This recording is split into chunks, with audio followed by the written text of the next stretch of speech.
आज काहीतरी छान मस्त चटपटीत खाण्याचं मन करतंय. सॅटर्डे संडे स्वयंपाकाचा पण कंटाळा आलाय. मुलं तर म्हणतायत पिझ्झा पाहिजे आई. ओव्हन नाही आहे. कशाला टेन्शन घेता? ओव्हनची गरज नाही आणि पिझ्झाच्या बेसची पण गरज नाही. आपण झटकीपट एकदम टेस्टी आणि मस्त चवेला एकदम पिझ्झापेक्षाही भारी ब्रेड पिझ्झा बनवणार आहोत. चला त्यासाठी छानपैकी ब्रेड्स घेतले आहे. 3-4 ब्रेड घेतलेत मी. साईडने ते छानपैकी कट करून घ्यायचे आहेत. आता आपण मार्केटमधला पिझ्झा तर नेहमीच खातो.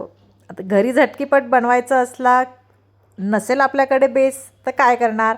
म्हणून पटकन छानपैकी आपण हे ब्रेड घरात अवेलेबल असतातच, म्हणून आपण मस्तपैकी ब्रेड पिझ्झा बनवणार आहोत.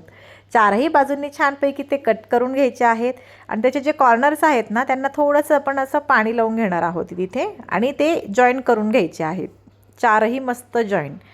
हे बघा एकदम छान असा मोठा आपला मस्त स्क्वेअर साईजचा पिझ्झा तयार होणार आहे. आता कसा बनवायचा आहे आपण पुढे पुढे बघू आणि कसा बनतोय ते पण तुम्ही नक्कीच बघा शेवटपर्यंत व्हिडिओमध्ये स्किप न करता. हे बघा छानपैकी असं जॉईन करून घेतलं आहे आणि गव्हाचा ब्रेड पण मिळतो बरं का. जर पूर्ण हेल्दीच पिझ्झा बनवायचा आहे ना तर गव्हाचा ब्रेड पण मिळतो. तो गव्हाचा ब्रेड आपण यूज करू शकतो.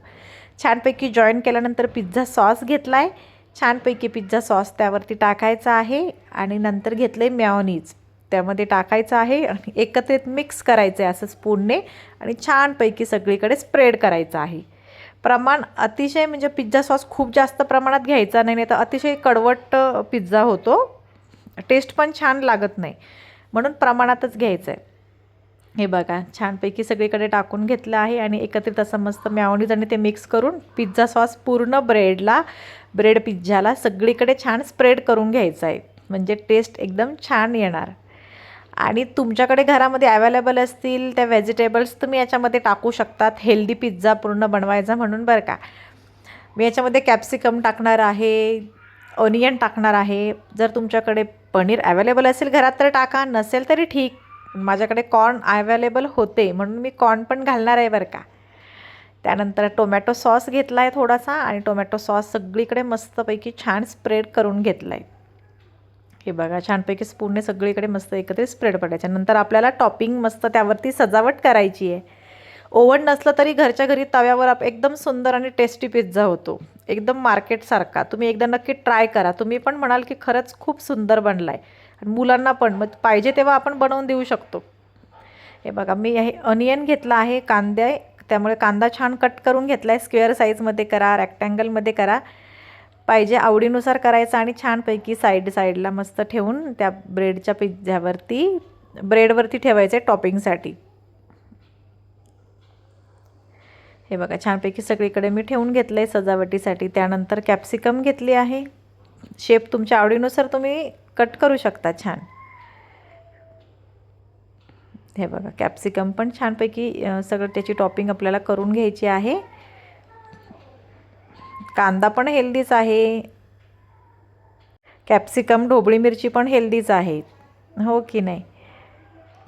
फक्त त्यामध्ये टाकलेले काही सॉसेस हेल्दी नाही आहेत, पण मग थोडंफार ठीक आहे. क्रेविंग भागवायची म्हटलं तर करायलाच पाहिजे की नाही काहीतरी. डेली जर आपण तेच भाजी चपाती खाऊन कंटाळतात मुलं पण. सॅटर्डे संडे झटकीपट आणि सुंदर टेस्टी मेनू तयार होतो. सगळेजण खातात आवडीने, आपल्याला पण खायला मिळतं. कॉर्न होते माझ्याकडे अवेलेबल म्हणून छानपैकी कॉर्न पण मी घातले आहे. मुलांना कॉर्न पण खूप आवडतात आणि हेल्दी पण असतात, त्यामुळे छानपैकी कॉर्न सगळीकडे छान एकत्रित स्प्रेड करायचे आहे. चिली फ्लेक्स वगैरे वरतून आपल्याला थोडंसं आपण टाकणार आहोत आणि मेन म्हणजे चीज. एकदम मस्त चीजी पिझ्झा तयार होतो बरं का. सगळीकडे चीज असं मस्तपैकी स्प्रेड करायचं आहे ना की वाव, पिझ्झा तयार झाल्यावरती एकच नंबर. हे बघा चीज घेतलं आहे, अमूल बटरचं चीज घेतले, मस्तपैकी सगळं किसणीने इकडे तिकडे किसून छानपैकी त्याला एकदम सुंदर असा पिझ्झा आत्ताच दिसायला लागला आहे बघा आपला. झाल्यावर तर कसा एकच नंबर लागणार. हे बघा तुम्ही सिंगल ब्रेडवरती जरी केलं तरी चालेल बरं का. सिंगल ब्रेडवर किंवा 2 ब्रेड तुम्ही एकत्र जॉईन करून केलं तरी चालेल. पण हा आपण मस्तपैकी मार्केटसारखा रेडीमेड मोठा पिझ्झा बनवतो आहे की नाही स्क्वेअर साईजमधला, म्हणून. हे बघा ऑरिगॅनो, चिली फ्लेक्स त्यामध्ये वरतून आपण थोडंसं असं मस्त स्प्रेड करून देणार आहोत आणि छानपैकी आपण तिकडे मी तोपर्यंत गॅस चालू केला आहे. तवा छानपैकी गॅसवर गरम करायला ठेवला आहे. ओव्हनचा पण पिझ्झा बनतो, पण ओव्हन नसेल, घरामध्ये पिझ्झा बेस नसेल आणि झटकीपट पिझ्झा तर खावासा वाटतोय, म्हणून आपण छानपैकी शक्कल लढवली. हे बघा, तवा छानपैकी गरम झाला आहे. मी तव्यावरच केला. तुम्ही पॅन असेल मोठा, पॅनमध्ये केलं तरी चालेल, पण मी मोठा पिझ्झा घेतला होता म्हणून मी तव्यावरच केला आहे. छानपैकी बटर टाकलं आहे. सगळीकडे एकत्रितपणे मस्तपैकी ते स्प्रेड करायचं आहे बटर. हे बघा, आणि आपण आता जे 4 स्लायसेस घेतले आहेत की नाही, बरोबर ना, त्या जॉईन करून पिझ्झाच्या, मग ते एक एक टाकण्यापेक्षा किंवा हातात उचलून टाकला तर त्या इकडे तिकडे होऊ शकतं ना, म्हणून हे बघा एकदम सिम्पल आणि छान अशा प्रकारे मस्त ते आपण ठेवलेलं आहे पिझ्झा रेडी होण्यासाठी. आणि फक्त 2 ते 3 मिनटं याच्यावरती झाकण ठेवायचं आहे. मस्तपैकी आपला पिझ्झा रेडी होणार आहे. हे बघा, त्यावरती ठेवलं आहे मी झाकण. दिसतो पण एवढा मस्त आहे, चीजी, वाव. हे बघा, झाकण ठेवलं आहे. ती 4 ते 5 मिनटांनंतर एकदा वरती झाकण काढलं आहे. बघा, एकदम मस्त कुरकुरीत आणि एकदम टेस्टी. हे बघा, चीज पण छानपैकी आपलं मेल्ट झालं आहे आणि चीजी पिझ्झा आपला तयार झाला आहे. एकदम मस्त दिसतो तर कसं आहे, वाव, तोंडाला तर पाणी सुटतं. हे बघा, तुम्ही नक्की ट्राय करून बघा मंडळी, खरंच खूप छान आणि टेस्टी असतो. मी मुलांना झटकीपट पाहिजे असेल खायला तर नक्कीच हे नेहमी बनवून देते. सॅटर्डे संडे एखाद्या वेळी चालतं की.